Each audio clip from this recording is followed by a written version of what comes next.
Bata pa lamang si Scarlett nung namatay ang kanyang ama. Tinatanong niya ang kanyang ina kung ano ang nangyari. Ngunit ang tanging isinasagot lamang sa kanya nito ay, "It's a long story, Scar. I don't want to think about it again." Habang ang ina naman ni Scarlett na si Silvana ay isang kilala at matagumpay na fashion designer. Bukod doon, kilala rin ito dahil sa galing niya sa pamamalakad ng kanyang 5-star hotel na nais niya sanang si Scarlett ang magmana pagdating ng tamang panahon. Ngunit, imbis na sa 2/4 niya rin mahilig ang anak, kabaliktaran naman ang nais ng bata. "Yan na naman ang inaatupag mo? Why don't you try ang mga bagay na sinasuggest ko sa iyong movies? Like Barbie, na about sa fashion ang topic." Tanong ni Silvana nang makita nito ang anak na nanonood na naman ng mga actions movies ng cartoons sa kanilang flat screen TV sa may sala habang katapi ang lola nito. "Hayaan mo na ang anak mo, Silvana. Bata pa naman siya at maaaring pagdating ng kanyang tamang edad ay malay mong makahiligan na rin niya ang mga hilig mo rin." Singit na saway naman ng ina ni Silvana na si Celeste. 12 anyos na si Scarlett noong mga panahon na ito. Sinusubukan niya namang manood ng mga cartoons na patungkol sa mga fashion. Ngunit lagi na lamang niya natatagpuan ang kanyang sarili na action cartoons na ang nakaplay sa kanilang TV. Nanood din naman si Scarlett ng mga Barbie episodes. Yun nga lang kung ang role ni Barbie ay isang agent. Samantalang ang kanyang lola Celeste naman ang dakilang konsentidor ni Scarlett. "Lagi niyo kinukonsinti ang batang yan, ma." Bulalas naman ni Silvana. Lumipas ang ilang taon. Sa mga lumipas na panahon, muling nag-asawa si Silvana ng ibang lalaking may pangalang Anthony Chavez. Tutol man si Scarlett sa lalaking ito, ngunit dahil sa kagustuhan niyang makita muli ang maging masaya si Silvana noong mga panahon na kasama pa nila ang kanyang ama, kung kaya naman, hinayaan na lamang ng dalaga ang inasa kung anong gusto nitong gawin sa sarili niyang buhay. Samantalang si Scarlett naman, kakatapos lamang sa kanyang college life at ine-enjoy na lamang niya ang kanyang buhay single. Maliban na lamang sa isang bagay. Ang bagay na matagal ang pakiusap dito ng kanyang ina na mag-take ng lesson about fashion designer at patungkol na rin sa kung paano ang tamang pamamalakad ng isang business. Dahil kita naman ni Scarlett ang labis na stress ng ina sa mga bagay-bagay, nais niya itong bigyan ng pampalubag ng loob. Kung kaya naman, sa huli, pumayag na rin ang dalaga sa kung anong gusto ni Silvana para sa kanya. Ngunit syempre, hindi mo pa rin maaalis kay Scarlett ang pagpuslit ito paminsan-minsan upang makasali pa rin sa isang archery class na pangunahin niyang sports simula nung bata pa lamang siya. "Bullseye?" Sigaw na kung sinong pagkabitaw ni Scarlett ng bowstring ng kanyang archery bow. Agad nilapitan ni Scarlett ng kanyang kababata na si Lucy. "Ang galing mo talaga, Bessie. Asintadong asintado." Puri nito, sabay hampas ng marahan sa balikat ng kaibigan. Sasagot pa lamang sana si Scarlett kay Lucy nang maagaw na ng isang lalaki ang pansin nilang dalawa. "Are you Scarlett Solis? By any chance?" Nauutal na tanong na lalaki. "I'm sorry, but do I know you?" Pabalik na tanong ni Scarlett. No, not yet, but I just want to ask if I can court you, Miss Solis." Nahihiyang tanong muli ng lalaki, kasabay ng pagtungo nito ng kanyang ulo. Napaangat lamang muli ang ulo ng lalaki nang marinig nito ang mahinang pagtawa ni Scarlett. "I'm sorry to reject you, but romance is not into me.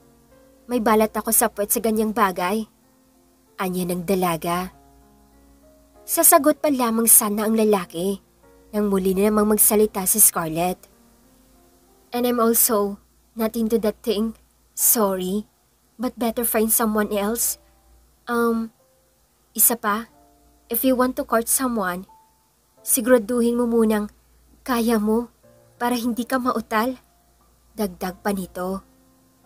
Walang ibang nagawa ang lalaki nang lagpasan siya nila Scarlett at Lucy, kundi sundan na lamang ng tingin ang likuran ng dalawa na papalayo sa kanilang kinatatayuan.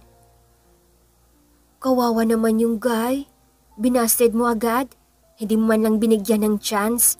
Malay mo namang deserving.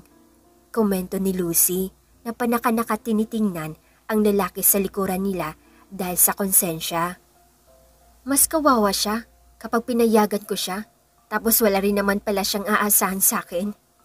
Sagot naman ni Scarlett habang diretso pa rin ang paningin sa kanilang nilalakaran.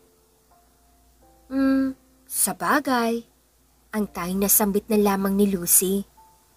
Isang araw, kasulukuyang nakapanglumbaba si Scarlett na nakatanaw lamang sa katabi niyang bintana sa loob ng kanilang classroom, kung saan siya kasulukuyang nagtitake ng lesson about sa fashion designer Kenny May.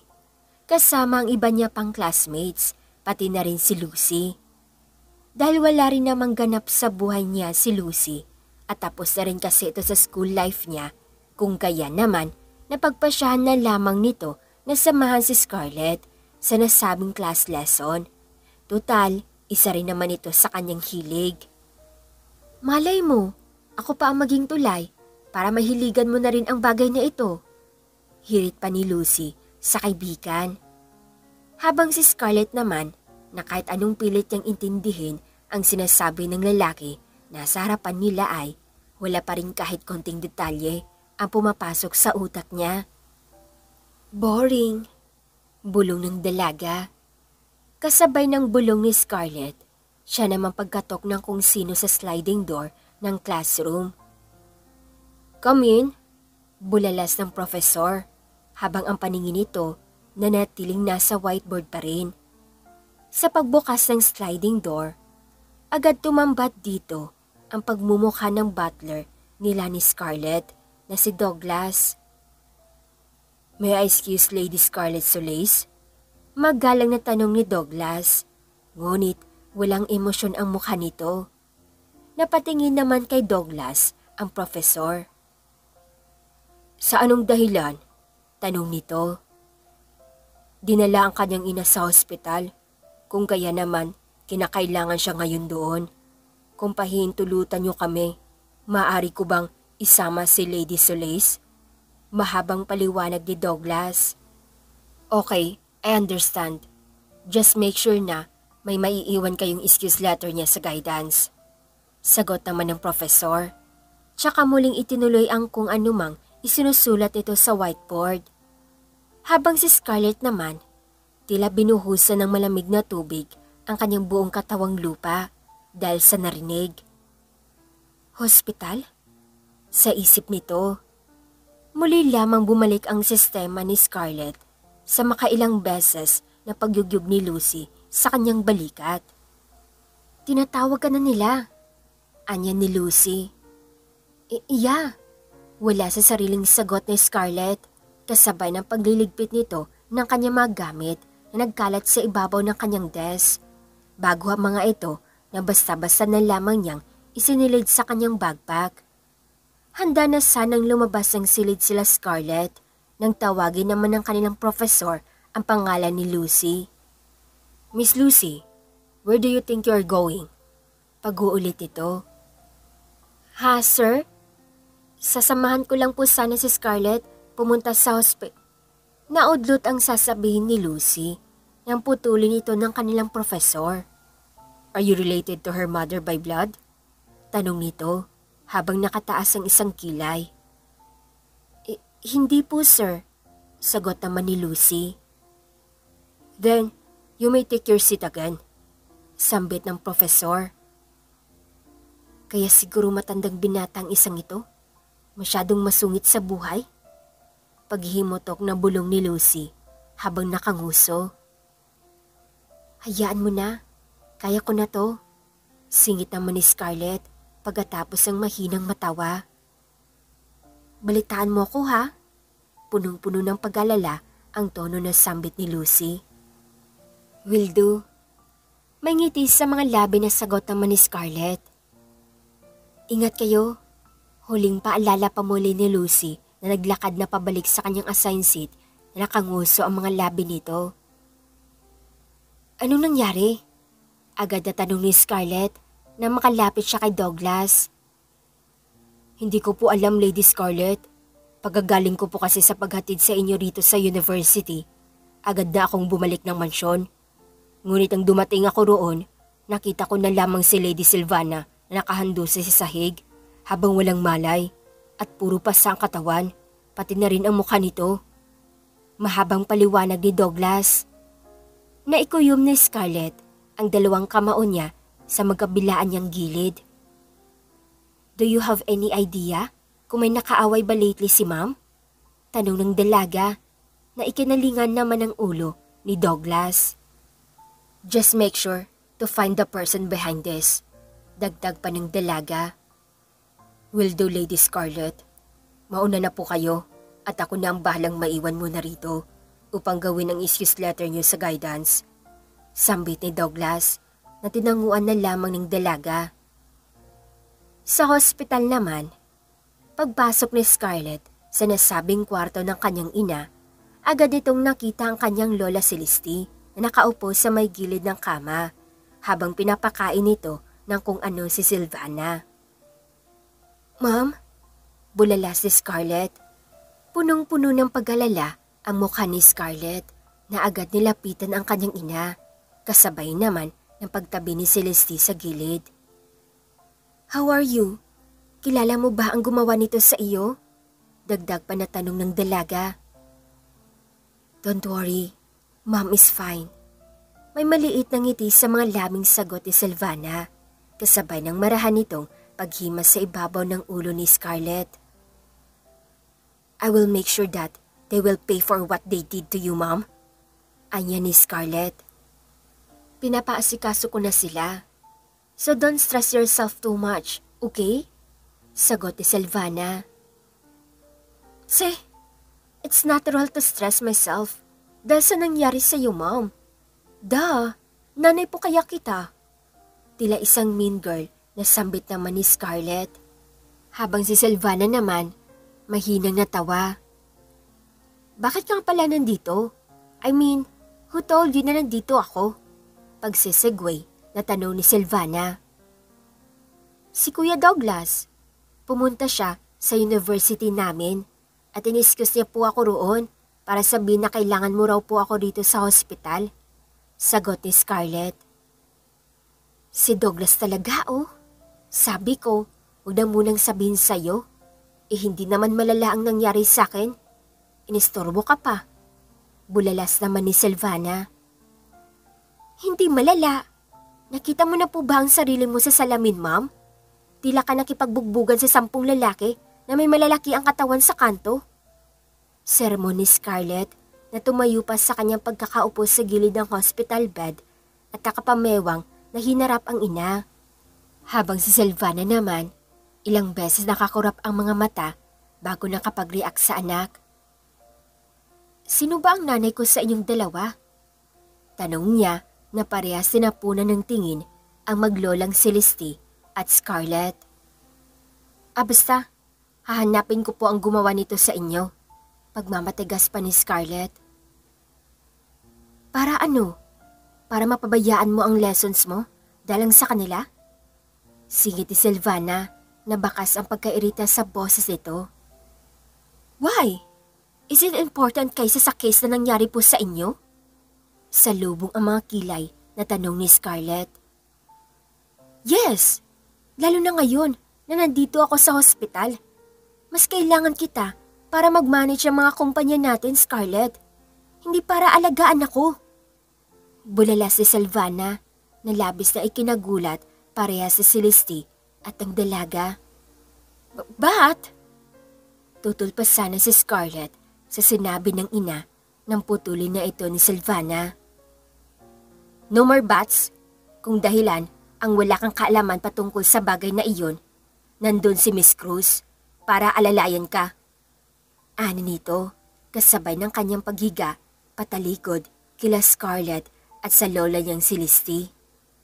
Habang ang dalaga naman, walang ibang nagawa kundi tignan na lamang ang likuran ng ina at ang pagkuyom na magkabilaan niyang kamao. Kinabukasan, dahil wala namang pasok ngayon sa university sila Scarlett, kung kaya naman, pagkarating pa lamang ni Lucy sa kwarto ni Silvana, agad na itong niyaya ng dalaga upang puntahan ang dalawang kumpanya ng mga Solace. Hindi na tayo magbe-breakfast muna? Nakanguso ang mga labi na tanong ni Lucy, nakasalukuyang kaupo pa lamang. Sige, maiwan ka na lang dito, sagot naman ni Scarlett. Oo na, eto na, aga-aga, ang sungit, reklamo pa ni Lucy. Bago tuluyang makalabas ang dalawa ng silid, siya namang pagtawag ni Silvana sa ngalan nila. I already informed Miss Cruz na pupunta kayo ngayon ron. It's up to you na lamang Scarlett kung ano ang uunahin yung building natin. Dagdag pa nito. Hindi sumagot si Scarlett. Tinanguan na lamang nito ng ulo ang ina at tuluyang lumabas ng kwarto na walang pasabi. Dahil ayaw ni Scarlett ang fashion, kung kaya naman ang building ng kanilang butik ang unang muna nilang pinuntahan ni Lucy. Solace Boutique. Pagbabasa ni Lucy sa mga letrang nakaukit dito. Bakit ito ang inuna natin? Akala ko ba ay ayaw mo ng fashion? Takang dagdag na tanong pa nito habang nakatingin lamang sa gusaling nasa harapan nila. Oo nga, para lang matapos agad tayo sa pagsubok na ito ng buhay ko. Sagot ni Scarlett. Uwi mo sa pagsubok ng buhay ha? Natatawang komento naman ni Lucy. Habang si Scarlett naman, hindi lamang ito sinagot at nagpatiun na nang pumasok sa nasabing building. At dito naman sa silid na ito namin, inilalagay ang mga natatapos na design. Pagtatapos si Miss Cruz, habang may ngiti sa kanyang mga labi na inililibot ang paningin sa paligid. In fairness, ang gaganda talaga ng mga gawa ni Tita Silvana, komento ni Lucy na bakas ang labis na pagkamangha sa mukha nito. Kapag may mga extra kayong designs, always akong available ha. Birong dagdag pa nito, kasabay ng marahan na pagsiko niya sa tahimik lamang ni si Scarlett. Habang si Scarlett naman, tila buryong na sa buhay niya at nakahalukip-kip ang dalawang braso sa tapat ng dibdib nito. Are we done? Tanong nito na hindi pinansin ang sinabi ng kaibigan. Done? This is just the beginning of our introduction, Miss Scarlett. Marami ka pang kailangan matutunan. May ngisi sa kanyang mga labi naman na sagot ni Miss Cruz na naging sanhi upang mapatingin sa kanya si Scarlett na nilalaki ang mga mata. Malalim na pabuntong hininga ang dalaga. Seriously? Iritang bulalas ito. Lumipas ang ilang araw. Matalinong bata si Scarlett. Karaniwan kasi kunting panahon lamang ang inaabot at nakakabisado at naiintindihan na agad ni Scarlett ang isang bagay. Ngunit sa hindi nito malaman na kadahilanan, hindi pa rin niya makuha-kuha ang mga sinabi sa kanya ni Miss Cruz patungkol sa fashion industry at patungkol sa kinakailangan niyang pag-handle na isa sa mas malaki pang business ng mga Solace. Kahit na halos isang linggo na inilaan niya sa mga ito. Kamusta naman ang pag-handle mo sa mga kumpanya natin, anak? Tanong ni Silvana sa anak habang sinusubuan siya ni Scarlett ng arroz caldo. Kasalukuyan kasing wala si Celeste ngayon upang mag-asikaso kay Silvana. Maaga pa lamang kasi kanina na magpaalam ito sa kanila na may kailangan itong puntahan upang kumausap ng isang partikular na tao. Dahil wala rin namang masyadong ganap sa dalawa nilang business, kung kaya naman si Scarlett na ang nagpresentang umisikaso sa kanyang ina. Okay naman po, still wala pa rin ako maintindihan. Natatawang sagot ni Scarlett sa ina. Habang si Silvana naman, mahina rin natawa dahil dito. Don't worry, you will get used to it when the time goes by. Ani nito. Anyway ma'am, nasa na po ba kasi ang magaling mong asawa? At simula nung na-hospital ka ay, hindi ko pa siya nakikita. Tanong ni Scarlett upang mabago lamang ang pinakinaayawan niyang topic. Sandali namang napatigil ang buong sistema ni Silvana dahil sa tanong ng anak. Baka busy lang? Nauutal na sagot ito. Busy? Walang taong busy ma'am. Kung talagang importante ka para sa lalaking yun, he will let you his time even just for a couple of minutes para makamusta ka man lang po sana. Iritang bulala si Scarlett. Hindi ka pa ba kailangan ni Miss Cruz? Ang alam ko ay maraming tao sa hotel ngayon, lalo na sa butik. Pag-iiba rin ang topic ni Silvana. Napakunot naman ang dalawang kilay ni Scarlett. Po? Nung umalis naman po ako kanina, wala nga masyadong tao roon. Takang sagot ang dalaga. Kakatext lang ni Miss Cruz sa akin. Saktong papasok mo lang dito kanina. Nakalimutan ko lang sabihin sa'yo. Pangungumbinsi pa ni Silvana sa anak. But ma'am, hindi na ituloy pa ni Scarlett ang sasabihin niya nang idinikit ni Silvana ang hintuturo niyang daliri sa labi ng anak. I can handle myself here. Besides, papunta na rin naman daw si Lola Celeste mo rito. They need you there, more than here. Ani nito. Inis na tinanggal ni Scarlett ang daliri ng ina sa tapat ng kanyang bibig habang magkasalubong ang mga kilay nito. Mahinang natawa si Silvana dahil sa naging reaksyon ng anak. Kasabay ng malalim na pagbuntong hininga ni Scarlett, ang pagtayo rin naman ng dalaga sa kanyang kinaupuan. Fine, una na po ako. Nakangusong bulyaw ni Scarlett habang tuloy ang lumabas ng kwarto. Pagkarating ni Scarlett sa gusali ng kanilang hotel, ganun na lamang ang dobleng pagsasalubong ng mga kilay nito. I thought you need my help dahil marami raw ang tao ngayon dito. Masungit na bungad na tanong ni Scarlett kay Miss Cruz na kasalukuyang nakatao ngayon sa mga reception area ng hotel. Do I? Taka namang tanong pabalik ni Miss Cruz. Ha? Yeah, sagot ni Scarlett na bakas ang pagiging sarcastic sa kanyang tono. And who told you that? Tanong muli ni Miss Cruz. May ma'am, nag-text ka pa nga raw. Malalim na pagbundong hininga si Scarlett kasabay ng panandali ang pagpikit nito sa kanyang mga mata. You know what? Never mind. Just call me sa office ni ma'am if you need me. Dagdag pa nito na hindi hinintay pa ang sagot ni Miss Cruz at nagpatiuna ng umakyat sa nasabing lugar. Nabudol pa ako ng sarili kong nanay. Sa isip ni Scarlett na makapasok ito sa elevator. Pagkaakyat ni Scarlett sa opisina ng kanyang ina, napagdesisyonan nitong pag-aralan na muna ang mga papeles na naiwan niya kahapon, nakasilukuyan pa rin nakaayos sa ibabaw ng office table. Gagawin ko kayo, hindi sa gusto ko na kayo, kung hindi dahil sa gusto ko lang kayong matapos na. Bulalas ni Scarlett sa kaharap niyang mga papel na akala mo ay sasagot ito sa kanya. Ilang oras din ang nilaan ni Scarlett sa kanyang ginagawa.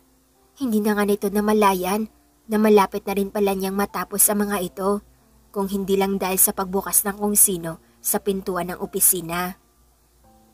Bessie, lunch na tayo. Ano, wala kang balak kumain?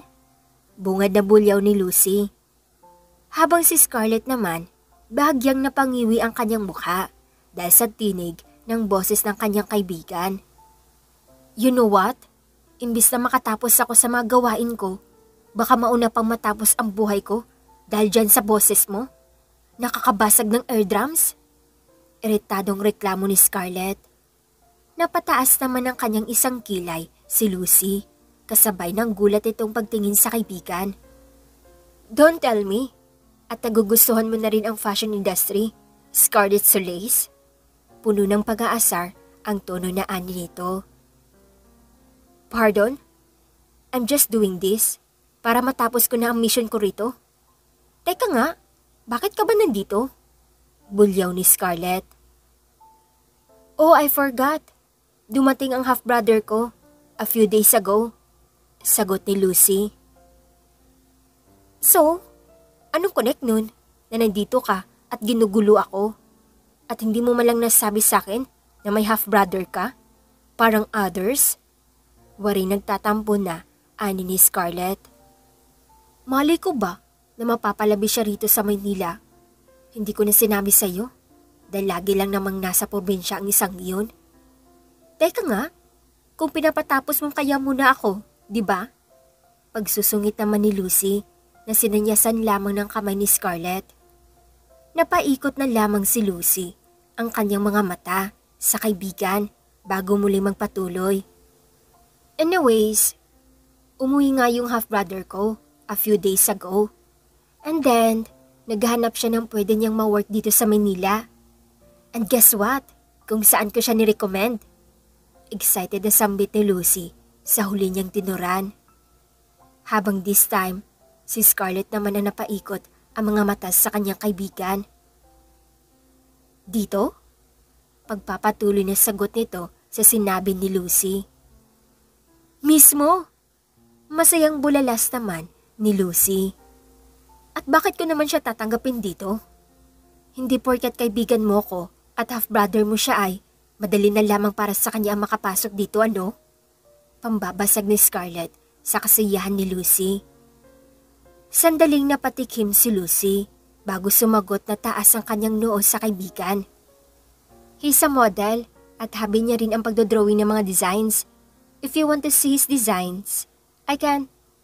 Hindi na nito na ituloy pa ang sasabihin ng sumingit na rito agad si Scarlett. He? So lalaki? Tanong ng dalaga. Ay hindi, bakla. Sarkastiko nitong sagot kasabay ng pag-ikot ng mga mata nito. Sabi na eh. Bulala si Scarlett. Excuse you, ha? Mas lalaki pa ang half-brother ko sa mga lalaking dumaan sa buhay niyo. Ano? Duh! Komento naman ni Lucy.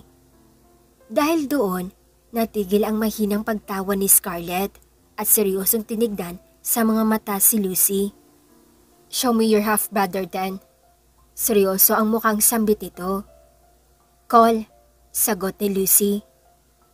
Kinabukasan, maagang ipinatawag ni Miss Cruz si Scarlett sa hotel dahil bukod sa maraming tao roon ay ito na rin ang pagkakataon upang masanay sa ganong setup ang dalaga.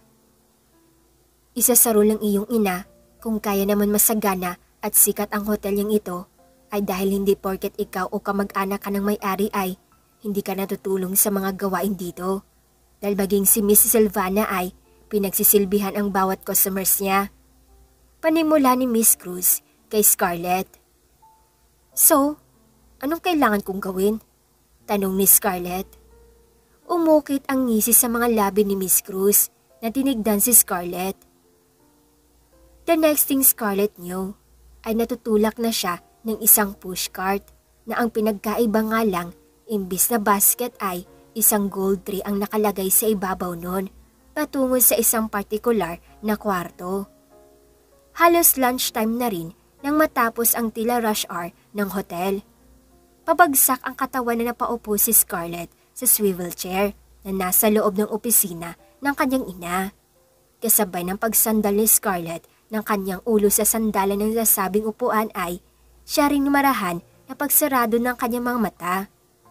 Malalim na pabuntong hininga ang dalaga. Ganito rin kaya si ma'am? Araw-araw? Bulong nito. Papaidlip na sana si Scarlett kung hindi lamang dahil sa kung sino naman ang bulusubas na nagbukas ng pintuan.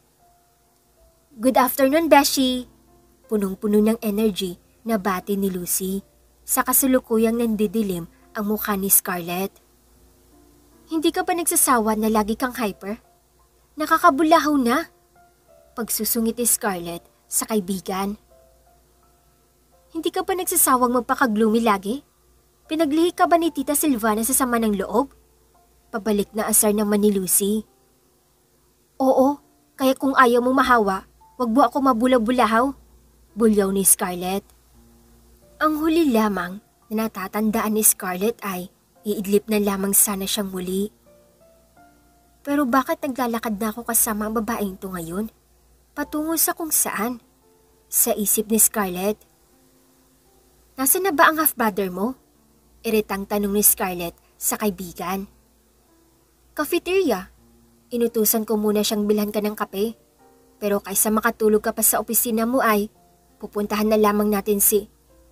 Bago pa man din makapasok sa sistema ni Scarlett ang sinasabi ni Lucy, may isang particular na tao na nakakakuha ng pansin ng dalaga. Who is that guy? Wala sa sariling bulala si Scarlett habang nakatitig sa isang lalaki. Isang lalaki na karaniwan mo lamang na mapapanood sa mga K-dramang palabas na mga ganap ay tila pinahalong lawyer at vampire kineme ang attire. Itim ang buhok nito, naka-black coat na hanggang gilid ang tuhod nito ang haba na pinaloob ang isang turtleneck na long sleeve at kulay itim din. Ganun ba kalamig sa Pilipinas? Dagdag pang bulala si Scarlett habang hindi maalis ang kanyang paningin sa lalaki. Nandito na pala si Ace, rinig ni Scarlett na sambit ni Lucy. Ace? Tanong ni Scarlett. Still, nakapakaw pa rin ang mga mata sa nasabing tao. My half-brother, yung nakasuot ng black coat? Sagot ni Lucy. Pakiramdam ni Scarlett, tila nag-slow motion ang kanyang buong paligid at tila silang dalawa lamang ni Ace ang nandun. Sigurado ka bang half-brother mo ang isang yun? Tanong ng dalaga. Nahinto lamang ang pagmumolestya ni Scarlett kay Ace nang kapwa magulat sila ni Lucy, maging ang mga tao sa kanilang paligid nang tila slow down itong sumubsob sa tiles. Believe me now? Tanong ni Lucy habang nakangiwi ang mukha nito. Huh? Sagot ni Scarlett. Habang si Ace naman, sa kabila ng pagkasubsob ay napanatili pa rin itong nakaangat ang coffee cup na hawak sa ere. The coffee is safe. Rinig nilang sigaw ng binata. Sa kabilang banda, kagaya na nasambit, si Ace ang half-brother ni Lucy. Totoo naman na isa itong modelo sa kanilang probinsya at hilig nito ang pagguhit ng iba't ibang design ng mga damit. Ngunit bukod doon ay may itinatago pang sekreto ang binata. Isang araw, habang nagtitake ng kanyang photoshoot si Ace para sa isang maliit na kumpanya sa kanilang probinsya, siya namang pagtawag sa kanya na isa sa mga staff doon. Cut! Pahinga ka muna, Ace. May tumatawag daw sa telepono mo. Sambit ng isang lalaki na siyang kumukuha ng mga litrato ni Ace. Okay, Direk. Salamat. Sagot naman ni Ace na pinuntahan ang lugar kung saan nakalagay ang kanyang backpack. Hello? Bungad ni Ace nang sagutin niya ang tawag. Is this Ace Wiz, the private detective o San Barrio Police Station? Tanong na nasa kabilang linya. Oh yes, how can I help you? Kunot noo, nasagot naman ni Ace. I want to hire you and I need you to go here in Manila as soon as possible. Nais kong bantayan mo ang isang partikular at special na tao rito. Labis nanganganib ang buhay niya. Ani nasa kabilang linya. May I know kung anong pangalan ng taong yon? Tanong muli ni Ace. Scarlett Solis. Pagsapit ng gabi, agad nagpadala ng paunang bayad niya kung sino mang tawang tumawag kay Ace nung umaga. Kung gaya naman, pagkatapos ng maglinis ng katawan niya si Ace galing sa pagmumodel, agad na itong tinawagan ang kanyang half-sister na si Lucy. Ace? Bungad na sigaw ni Lucy sa kabilang linya nang sagutin nito ang tawag ng kapatid. The one and only. Hambog na sagot ni Ace. Buti at napatawag ka pa. Buhay ka pa pala? Oh, anong kailangan mo? Lituan niya ni Lucy sa kabilang linya. Mahinang natawa si Ace bago sumagot. I want to go there in Manila to do something important. But for a while, can you also help me Find a job there? Ani ng binata. Oh, akala ko ba ay may agenda ka na rito? Siyempre may sweldo yun. Bakit kailangan mo pa ng work? Masungit na tanong, pabalik ni Lucy. The more job I have there, the more money I will earn. Natatawa-tawang sagot ni Ace. Mukha talagang pera. Anyways, just call me na lang if you are here na. Kailan ba flight mo? Tanong muli ni Lucy. Kukuha pa lang ako ng ticket bukas. Baka sa makalawa o ikatlong araw pa. Tinawagan lang kita para at least aware ka sa pagkatao ko pagkarating ko dyan. Sambit ni Ace. Modeling pa rin ba ang trabaho mo? Kasi if oo, I have plenty of companies na alam ko para sa 40 mong yon. Bulalas ni Lucy. Yes, I'm still doing that. Pero iba ang gusto ko sana mapasukan ngayon. Pabiti na sambit ni Ace. And what is that? Tanong ni Lucy. Tulungan mo akong makapasok sa Solis Hotel. Sagot naman ni Ace na ikinatigilan na sa kabilang linya. Ilang araw ang lumipas. Nandito na po ako sa tapat na nasabi niyong hotel. Sambit ni Ace habang nakatingin sa kabuuan ng kaharap ng building at nakadikit sa may tenga nito ang kanyang telepono. Good. Now, I want you to check her every now and then. Lahat ng suspicious na nasa paligid niya ay huwag ka magdalawang isip na sitahin nang hindi mahalata ni Scarlett. Sambit ang nasa kabilang linya. Noted. Sagot naman ni Ace. Agad na isinuksok ni Ace ang kanyang telepono sa bulsa ng suot niyang black coat bago naglakad papasok na nasabing building. Sa lobby, agad nakita ni Ace ang kanyang half-sister na si Lucy. Ace! Agad nakaway ng dalaga sa kanya na agad din niyang nilapitan. Hindi ka na negreta ha? Natatawa-tawang puna ni Ace sa kapatid. At hindi ka na mukhang gusgusin ha? In fairness, balat din namang asar ni Lucy sa binata. Anyways, punta ka muna sa cafeteria para bilan si Scar ng kape niya. Malapit lang naman yun dito. Magtanong-tanong ka na lang dyan. Dagdag pa ng dalaga. Kape? Tanghaling tapat? Gulat at tanong ni Ace. Habang si Lucy naman ay tinaasan lamang ng isang kilay ang kapatid. Ay wow, hindi ka nagkakape ng ganitong oras sa probinsya? Mas mainit nga ron? Sagot nito. Oo na. At ikaw, saan ka naman pupunta? Pabalik na tanong ni Ace. Sa office ni Scarlett. Pababain ko na lang siya rito at baka masyado na yun kinakain ng mga papeles niya. Biro pa ni Lucy sa huling tinuran niya. Kagaya na sambit, pumunta nga si Ace sa cafeteria upang bilhan ng kape si Scarlett. Nung una ay muntik pang maligaw si Ace at ngayon, kung hindi ka nga naman minamalas bulong ng binata habang nakatitig sa mahabang pila. Nang sa wakas ay nag-order na si Ace sa nasabing pakay. Wala na siyang inaksaya pang pagkakataon at agad nang umalis sa lugar na iyon upang hanapin ang kanyang pakay na tao. Where are you, Scarlett Solis? Bulong ni Ace habang nililingid ang kanyang paningin sa paligid. Nawala lamang ang konsentrasyon ni Ace sa kanyang ginagawa nang marinig niya ang pagtawag sa kanyang ngalan ng tinig ni Lucy. Kasabay ng pagtama ng paningin ni Ace sa direksyon ni Lucy ay siya rin namang pagtulala niya sa babaeng katabi nito. Pakiramdam niya ay tila nag-slow motion ang buong mundo dahil lamang sa babaeng iyon. Dahil doon, hindi na malayan ni Ace ang paggulong sa kanyang harapan ng isang laruan na nabitawan ng isang bata na nasa gilid lamang niya. Automatikong naging normal muli ang speed ng paligid ni Ace dahil sa pagkasubsob niya sa tiles. The coffee is safe, sigaw niya habang nakataas pa rin sa ere ang braso niyang may hawak na cup of coffee. At nang nasa opisina na sila ni Scarlett. This is Miss Cruz.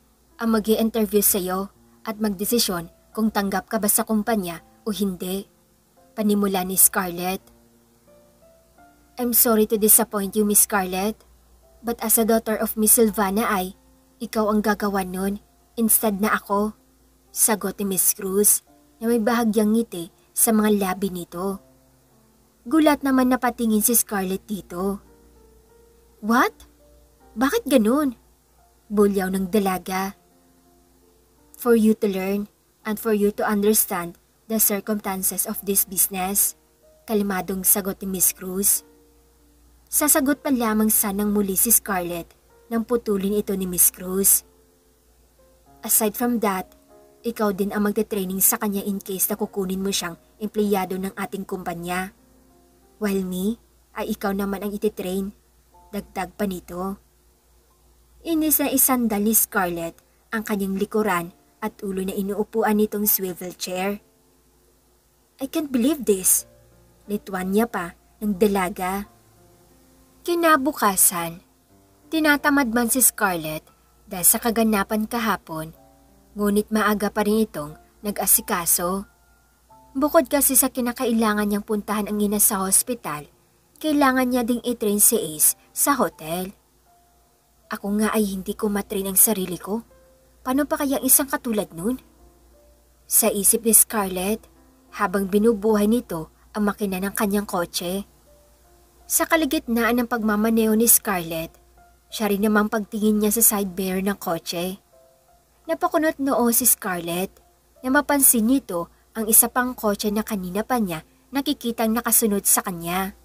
Para makasigurado, sinubukan ni Scarlett na iliko ang manubela sa kabilang side ng kalsada.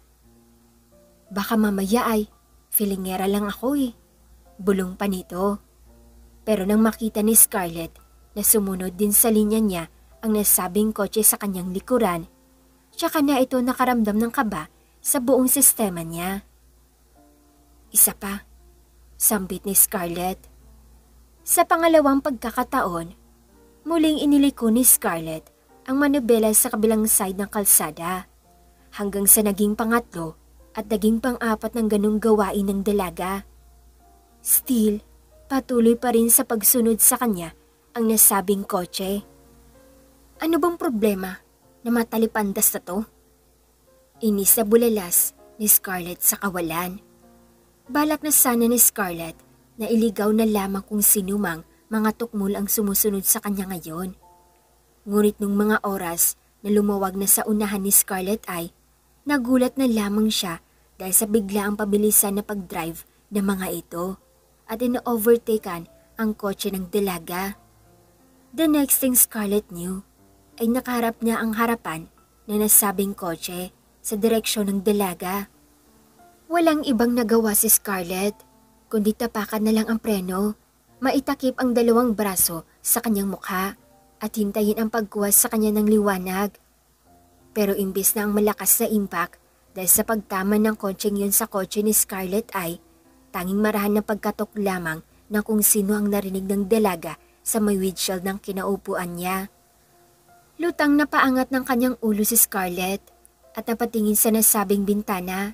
Doon nakita niya ang dugo ang Ace habang may maliit na ngiting nakaukit sa mga labi ng binata na patuloy pa rin sa kanyang pagkatok. Wala sa sariling ina-unlock ni Scarlett ang pintuan kasabay ng pagbukas niya nito. Sandali pang tinapunan ng dalaga ang kaganapan sa labas na nasa harapan ng bahagi.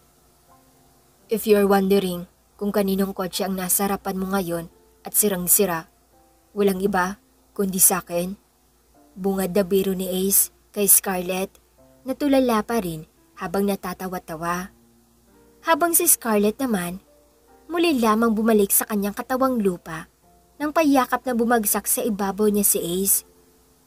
Huy! Gumising ka dyan! Hindi ka pa pwedeng kunin ng liwanag! Nanginginig ang boses na bulyaw ni Scarlett na napilitang yakapin si Ace upang wag lamang itong tumimbuang sa kalsada.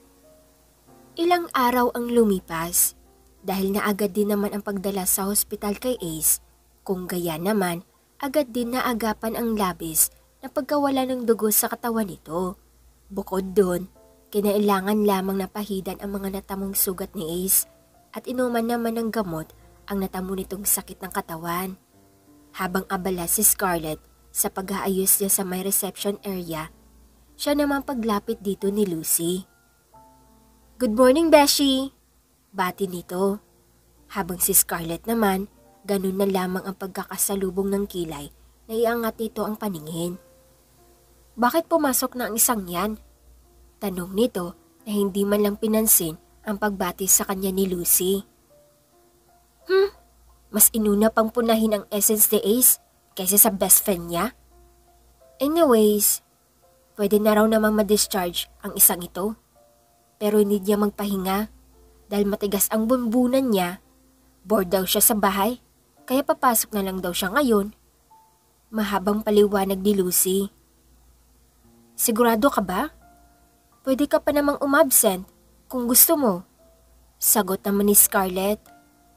Habang si Lucy naman ay unti-unting umusbong sa mga labi nito ang isang ngisi na salit-salitang tinapunan ng tingin ang dalawa.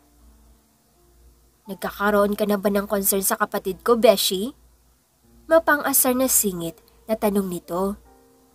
Agad namang napaiwas ng kanyang tingin si Scarlett at muling ipinagpatuloy kuno ang kanyang ginagawa niya.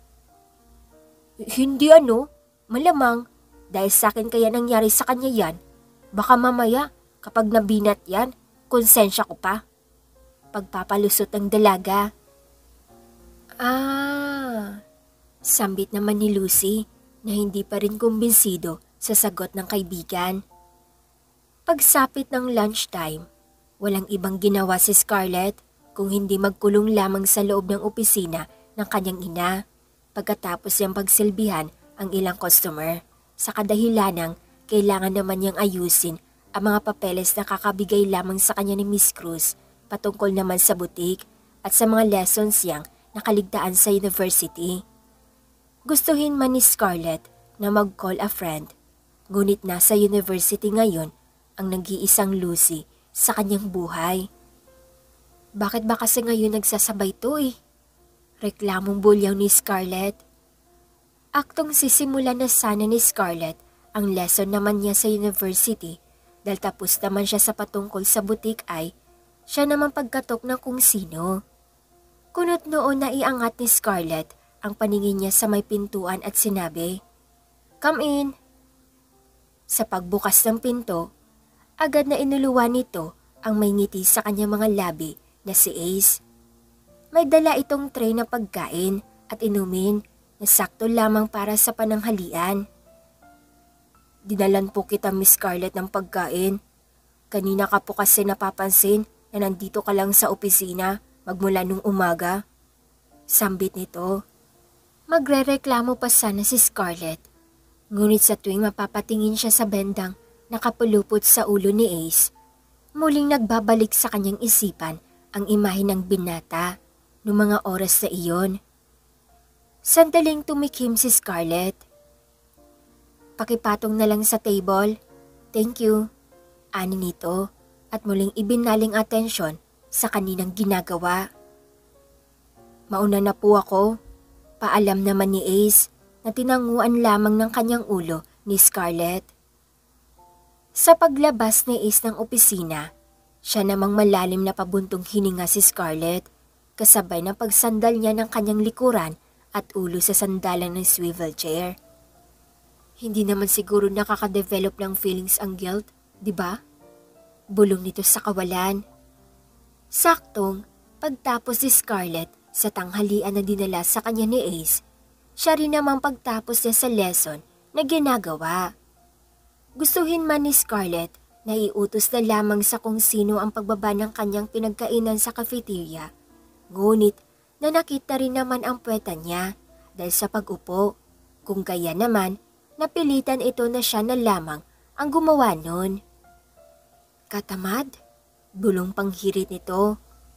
Pagkatapos masuli ni Scarlett ang kanyang pinagkainan sa cafeteria, napagdesisyonan nitong magpunta na muna sa may garden ng kumpanya dahil sa wala rin naman siyang gagawin at wala rin namang gaanong tao sa hotel. Sa paglabas si Scarlett sa may garden side, siya namang pagtingala niya sa langit at marahan na papikit niya ng kanyang mga mata upang damhin ang sariwang hangin na dumadampi sa kanyang mukha. Sa kalagitnaan naman ng pag-e-emote ni Scarlett ay siya rin namang pagtulak sa kanya ng kung sinong pagpapahiga sa sahig. Magrereklamo pa lang sana ang dalaga nang marinig nito ang pagkabasag ng kung anong galing lamang sa kaninang pwesto niya. Ayos ka lang ba? Tanong ng kung sino. Napatingin si Scarlett sa taong katabi niya ngayon na agad din naman niyang na-realize na si Ace. Nakangiwi ang mukha nito habang hawak-hawak ang bandang nasa ulo niya. Anong ginagawa mo rito? Tanong ng dalaga rito. Magpapahangin lang sana ako. Kaso, nakita ko yung papahulog na paso sa direksyon mo na nasa terrace ng isa sa mga hotel room. Mahabang paliwanag ni Ace. Hindi alam ni Scarlett, ngunit noong mga oras na iyon, tila may sariling isip ang mga kamay niya at tatagpuan na lamang niya ang mga ito na nakahawak sa ulo ni Ace habang wala sa sariling nakatitig siya sa mapang-akit nitong mga mata. Sa kabilang banda, tila naman na kuryente ang buong katawang lupa ni Ace nang tumama sa balat niya ang dalawang kamay ni Scarlett. Thank you, Ace. Bulala si Scarlett habang nakapako pa rin ang tingin sa mga mata ni Ace.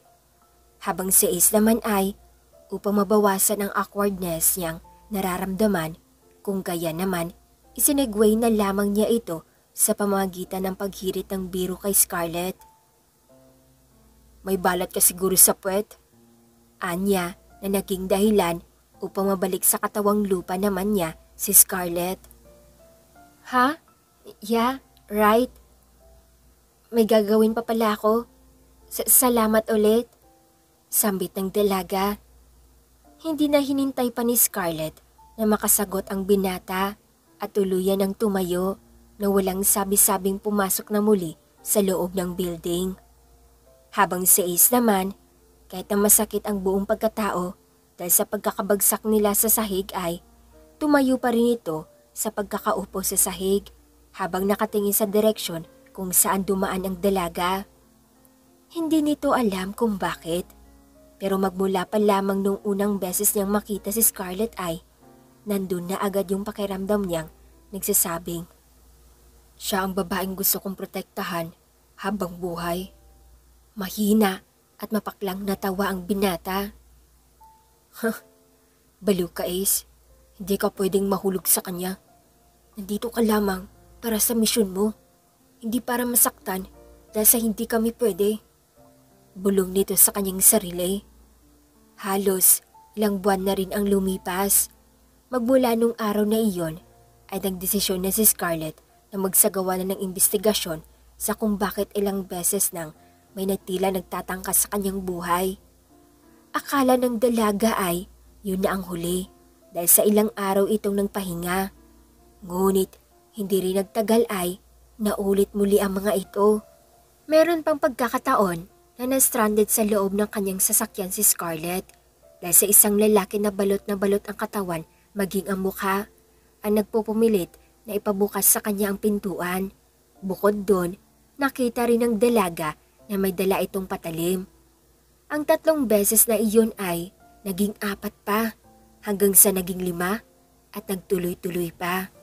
Malaking pasasalamat nga lang ni Scarlett na sa tuwing mangyayari iyon, nasa paligid lamang din niya si Ace upang iligtas siya. Kapwa day off ngayon nila Lucy at Scarlett. Si Lucy na day off sa kanilang university at paghandle naman ng kumpanya ng sarili nilang pamilya. At ganun din naman si Scarlett. At dahil nga walang ganap sa buhay ang dalawa, kung gaya naman, nung gabi pa lamang ay naki-overnight na si Lucy sa bahay nila Scarlett. Jogging tayo, yaya ni Lucy sa babaeng kanyang katabi na tahimik lamang nanood ng TV habang kumakain ito ng cereal. Ayoko, baka mamaya niyan ay matuluyan na ako sa labas. Lalo na wala ngayon si... Hindi natuloy pa ni Scarlett ang dapat niyang sagot kay Lucy nang ito na mismo ang magpatuloy sa dapat niyang babanggitin na pangalan. Si Ace? Ang yung knight in shining armor? Natatawa-tawang sambit ni Lucy na naging dahilan upang hampasin siya ni Scarlett ng marahan sa braso. No! Pero syempre, nasanay na ako na siya ang nandyan sa tuwing nasa kapahamakan ako. Kaya hindi ko maiwasang matakot na magpakalat-kalat na sa lansangan kapag wala siya sa tabi ko. Sagot ni Scarlett. Sandaling napatigil sa kanya sa pagtawa si Lucy. Kung kaya naman, napatingin dito si Scarlett. You know, Scar, payong kaibigan, you can fall in love with my brother at kahit kailan, hindi ka maaring mahulog sa kanya. Naiintindihan mo? Seryosong sambit ni Lucy habang diretsyo sa mga mata ni Scarlett itong nakatingin. Samantala, gustuhin man na tanungin ni Scarlett kung bakit against na against si Lucy sa ideya na magkainlaban ang kapatid nito at siya, ngunit mas minabuti ng dalaga na itango na lamang ang kanyang ulo bilang pagsang-ayon dito. Pagsapit ang tanghali, nagdesisyon si Scarlett na dalawin na muna ang kanyang ina sa hospital, na syempre, bit-bit pa rin si Lucy. Medyo okay naman ang ina nito. Ang kaso nga lang, nagsistay na lamang ito sa hospital upang hintayin na mawala ang mga pasa sa katawan nito. Mahirap na. Baka pagpiestahan pa ako ng media kapag nakita akong ganito. Minsan pang kinatwiran nito sa anak. Sa pagdating nila Scarlett at Lucy sa kwarto ni Silvana ay ang siya namang paglapit agad ni Ace sa dalaga. Pwede bang mahingi ang konting oras mo? Sambit nito. For what? Tanong naman ni Scarlett. Sasagot pa lang sana si Ace nang maunahan na ito ni Silvana. Pagbigyan mo na anak. Panghungumbinsin nito. Ang alam ko ay may gagawin pa si Ace. Right, Ace? Pagsingit naman ni Lucy. Ace, can do that later. Mahaba pa ang oras niya. Sagot ni Silvana.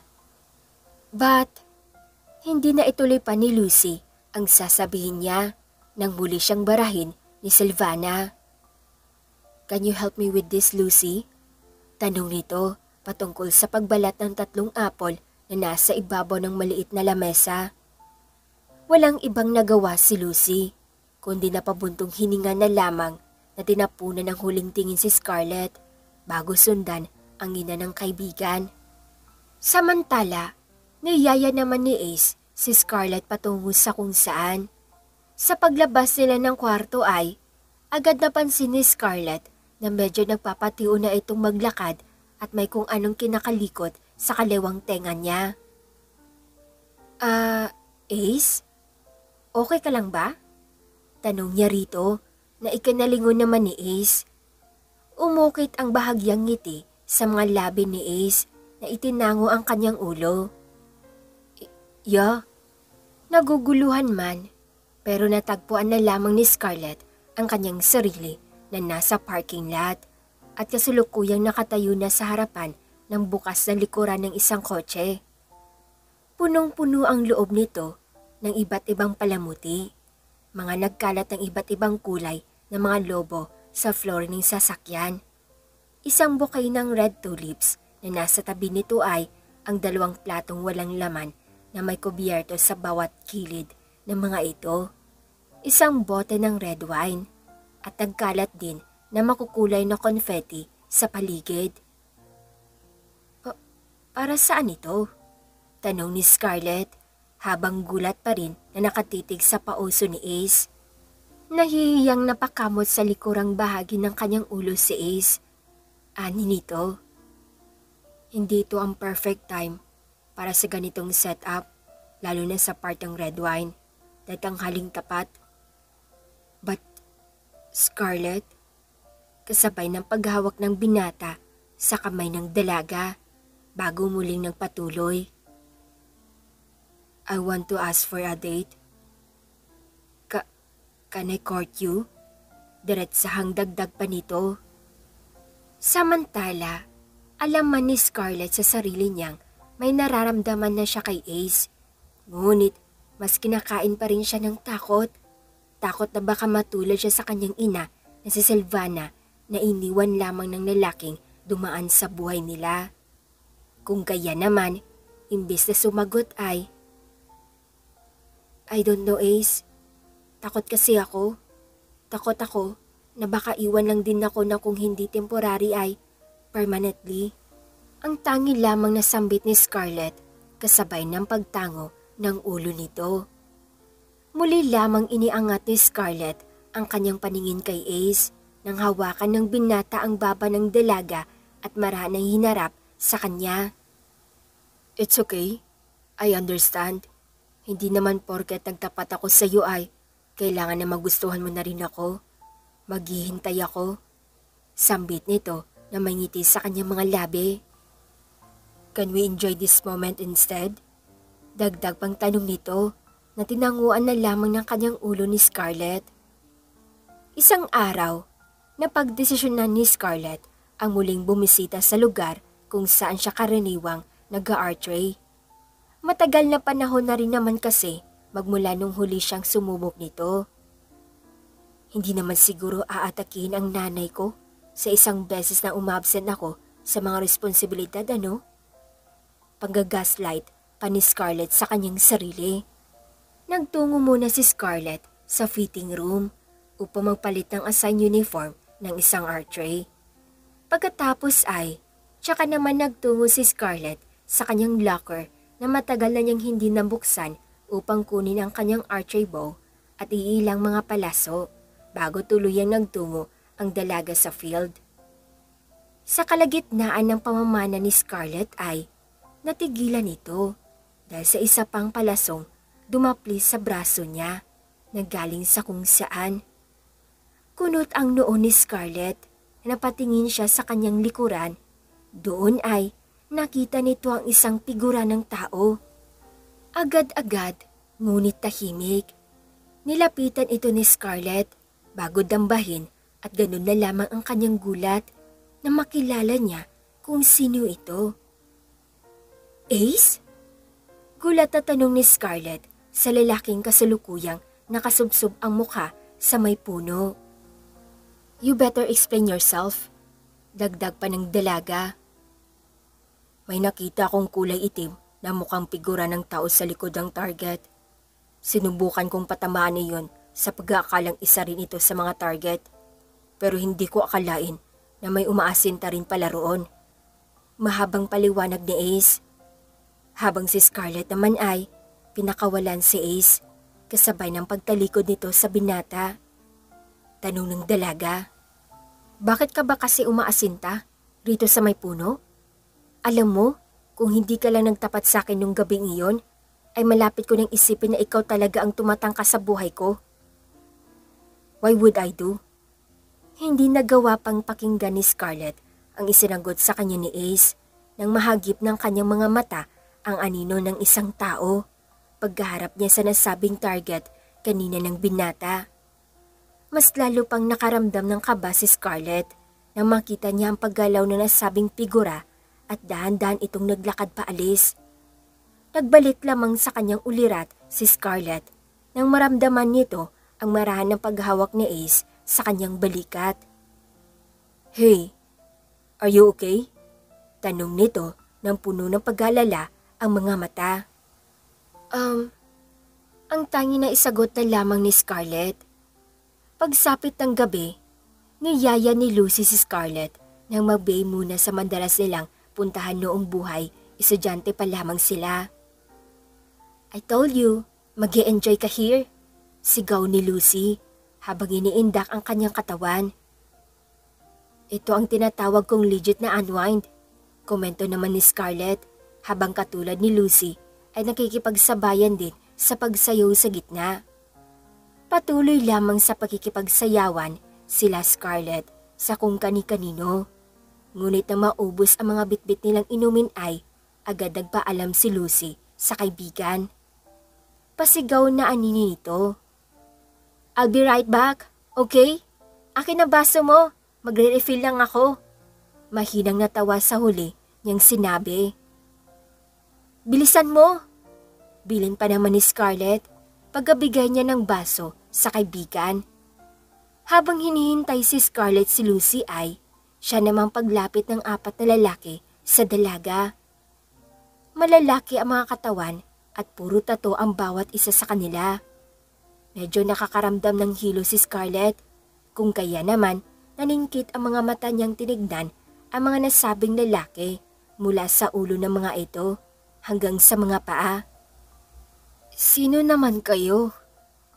Tila sabog ang tono na tanong ni Scarlett sa mga ito. Do I know yung mga pangit? Natatawa-tawang dagdag pa ng dalaga. Habang ang lalaki naman na nasa gitna ay umukit ang isang nakakalokong ngisi sa mga labi nito. Not yet, but you will soon. Ang tagal naming humanap ng timing para lang maabutan ka na nag-iisa. Hindi na ituloy pa ng nasa gitna ang sasabihin niya nang barahin na siya ni Scarlett. Can you get straight to the point? Nag-e-enjoy ako rito. Sinisira niyo. Sambit nga ng dalaga. Habang ang lalaki naman ay agad bumakas sa mukha nito ang pagkairita dahil sa sinabi ni Scarlett. Nandito kami para singilin ang uta ng tatay mo. Bakas ang inis sa tono nitong anya. Tatay ko? Urat pang ulit at tanong ni Scarlett. Anthony Chavez. Singit naman ng isa sa mga lalaki. He is not my dad. I'm not related with him, okay? He's just my mom's second stupid husband who dumped her. May ngisi sa mga labing sagot ni Scarlett. I don't care if you are related to that shithell or not. Basta ikaw ang sisingilin namin sa kasalanan niya. Singit naman ng isang ulit sa kanila. Mahinang natawa si Scarlett. Ay, pala desisyon kayo? Puno ng pang-uurat ang tono na tanong nito. Handa na sanang magsuguran ang dalawang panig nang sa isang iglap, tila pakiramdam ni Scarlett nasa loob siya ng isang comic book at nakita na lamang niya ang 4 na lalaking nakahandusay na sa lapag. Kasunod nito ay ang sunod-sunod na pagpasok ng mga pulis sa eksena. Ngunit hindi iyon ang umagaw ng pansin ni Scarlett, kung hindi ang isang partikular na lalaki na kasulukuyang pinupusasan ng isa sa mga lalaki kanina. Ace? Halos pabulong ng bulalas ni Scarlett. Habang abala ang mga pulis sa pagdakip ng mga lalaki ay sinimantala naman ito ni Ace upang makapagpaliwanag kay Scarlett. Your mom hired me to check on you against sa mga lalaking yun kanina. They are loan sharks. Malaki ang utak ng stepfather mo sa kanila. We've very been searching for him, pero nalaman namin na wala na ito sa bansa. I'm sorry dahil itinago ko ito sa iyo, Scarlett. Mahabang paliwanag ni Ace. Habang si Scarlett naman ay malungkot na lamang na pangiti, kasabay ng panandalian nitong pagtango ng kanyang ulo bago muling ibinaling ang paningin sa lalaking kaharap. Now I know. I understand everything. It's okay. Thank you for all your help, X-Wix. Sambit ni Scarlett. You don't have to thank me, Miss Scarlett. It's part of my job. Kinontak ako ni Sir Douglas upang sumundo sa inyo ni Lucy. Until then, I'm glad that I met you. Sagot naman ni Ace. Kasabay nito ay ang pagpasok naman ni Douglas sa eksena. Lady Scarlett, tawag nito sa dalaga na agad din naman siyang tinanguan ng ulo. Sa pagtalikod ni Scarlett kay Ace, ang siyang pagdaloy ng labis na kalungkutan sa buong sistema ng dalaga at pag-uunahan ng kanyang mga luha sa pagdaloy. Lumipas ang ilang mga linggo. Magmula nung araw na iyon, kinabukasan ay agad na nag-resign si Ace sa hotel ng mga Soleils. Bukod doon, nag-quit din ito ng archie class na pinapasukan nila parehas noon.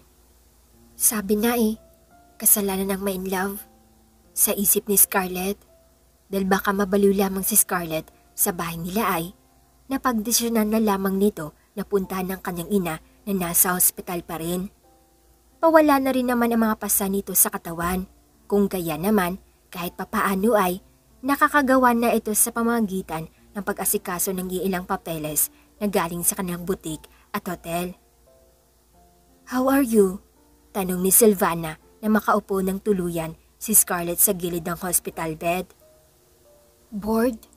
sagot ni Scarlett na mahinang natawa. Natigil lamang ito sa susunod na mga sinambit ng kanyang ina. "Hindi naman ibig sabihin na nangyari sa akin ay mararanasan mo rin. Give yourself a chance to be happy." Dagdag pa ni Silvana. Mapaklang natawa si Scarlett kasabay ng pag-iwas ng kanyang paningin sa ina.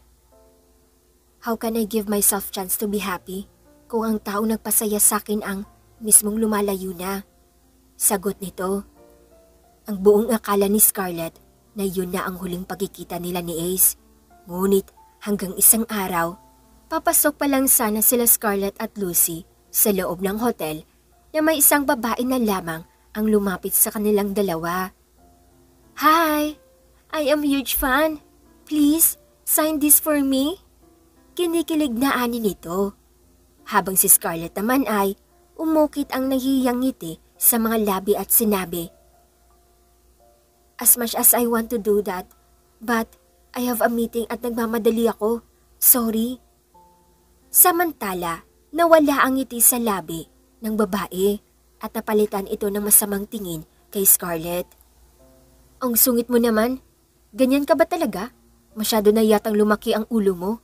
Porket ikaw na ang nagmamalakad sa business na sama mo naman talaga originally." Mahabang lintuan niya nito. "Ha? Excuse me, hindi mo ba narinig? May meeting siya, kaya nagmamadali.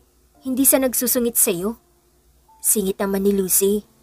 Pipigilan na sana ni Scarlett si Lucy dahil ayaw na talaga na masira ang kanyang araw sa mga ganong klase ng tao lamang. Nang sumingit naman ang isang lalaki sa kanila. Ani nito, "My girlfriend only wants your autograph.